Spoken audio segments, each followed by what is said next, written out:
In this module, we will discuss 3 actions that are key to effectively navigating the Chiari experience. In addition to the physical symptoms that come with Chiari, those affected often struggle with 3 specific things. First is the feeling that no one understands what they are going through.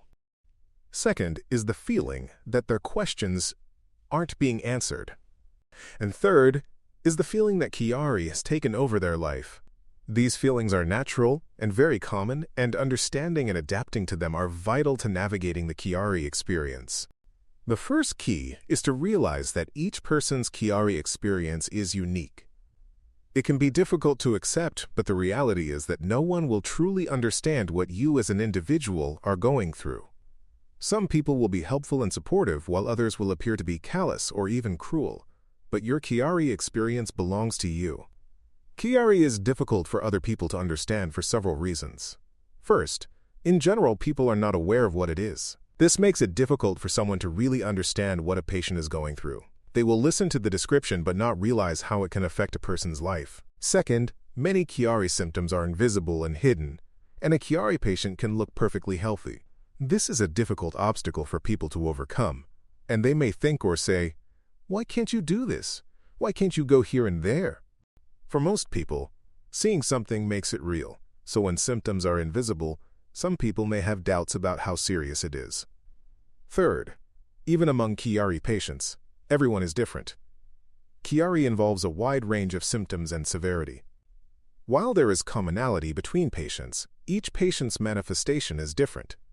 One person may struggle with headaches from bright lights and loud sounds. Another may struggle with balance problems and walking.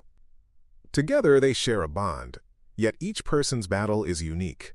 Finally, pain and illness are, by their very nature, subjective. No one can tell how much pain someone else is in or what they are feeling. It's just not possible. Yet a common reaction people have to someone in pain is to feel that they are exaggerating their plight. For whatever reason, many people feel they would handle the situation better and that the person in pain should be tougher. This does not mean that people are by themselves in their battles, but it does mean that the support and empathy they can expect has limits. Because of this, it can be frustrating when those affected look outward for validation of their experience. Rather, those affected should look internally for validation. Your Chiari experience is valid for the simple fact that you are experiencing it. The second key is accepting that not every question has an answer. Unfortunately, many Chiari questions don't yet have an answer. It is important to realize and accept this. There is no objective, definitive diagnostic criteria for symptomatic Chiari. There are no widely accepted non-surgical treatments, but at the same time it can be difficult to predict what symptoms will improve with surgery and whether symptoms will come back over time. We are still at the early stage of understanding Chiari, and key issues remain unsolved. Does this mean patients and parents should just throw up their hands? No, it means the opposite. It means it is even more important that those affected take the time to educate themselves and understand what the issues are. While there may not be definitive answers to some questions, there is a growing amount of information and data available. It is vital for patients and parents to be able to communicate with their doctors, understand what is being said, and sort through different opinions. It would be preferable to have definitive answers, but when these are not available, it is just as important to seek out what is known, what is not known, and what is suspected. The third key is taking control by educating yourself. When confronting Chiari, people are faced with 2 choices. They can either let Chiari take control of them, batter them around, and hope their doctors will help. Or they can take control, educate themselves and those around them, and make informed, intelligent decisions. Educating yourself is beneficial in several ways. First, an educated patient or parent will have an easier time navigating the healthcare system and rallying the support they need. They can find a doctor appropriate for their situation, bring critical items to the attention of their medical team, and solicit support from others by being able to clearly explain what is happening.